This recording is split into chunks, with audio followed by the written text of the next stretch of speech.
President Joe Biden's early days in office were marked by a grim victory for the virus. In the first week of his term, the U.S. reached 25 million cases of COVID-19, continuing the country's dubious distinction as leading in global cases and deaths. In February, the U.S. hit 500,000 COVID-19 deaths. In April, the world hit 5 million deaths. And then, just as Americans began to vaccinate en masse, and much of the world was still waiting, the highly infectious Delta variant hit.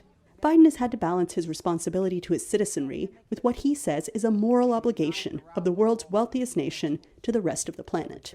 In June, more than 6 months after Americans began receiving their vaccinations, the U.S. began sending out millions of vaccine donations to lower and lower middle-income nations.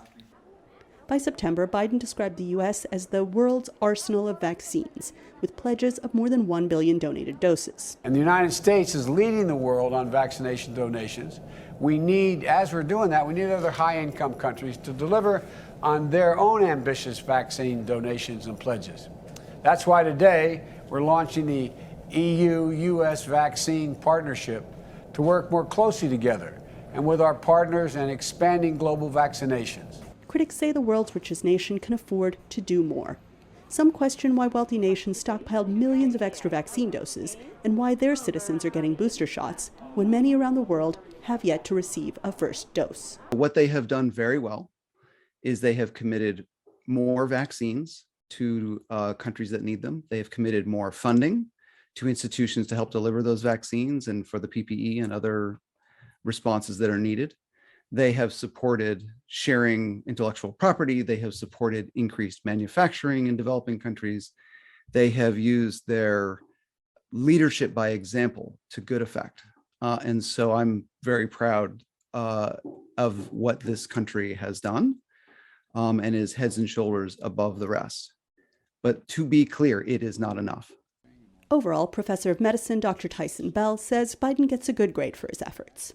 But there's plenty of room for improvement next year, he said. There are a few things that we need to do a better job of. The first is getting low vaccinated communities, encourage them to get vaccinated. And the second is we need to do a better job of getting vaccine available in low and middle income countries. And the growing disparity is now, it's embarrassing at this point. We're 2 years into this and we still have continents like Africa that are at 10% fully vaccinated. There's no explanation for that and no defense.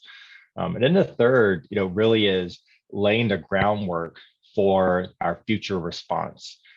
Making sure that we have a well-funded public health infrastructure, that we have rapid response capability, that we have the ability to implement testing, and that we can separate the concept of public health from the politics that inevitably gets caught up in. But he said this virus is a hard worker, and as the new variants have shown, it is adaptable. That means it might be around for a while yet. I think COVID's going to be with us. What we have to do is get it to a point where it's not overwhelming hospitals. We have low hospitalizations. We have a manageable amount of deaths year to year. Sad to say it that way, but we need to be able to manage it. The best way to get there, Bell said, is for everyone to get vaccinated. That, too, is Biden's most oft-repeated piece of advice, and one he very publicly followed in September by getting his third shot. Anita Powell, VOA News, the White House.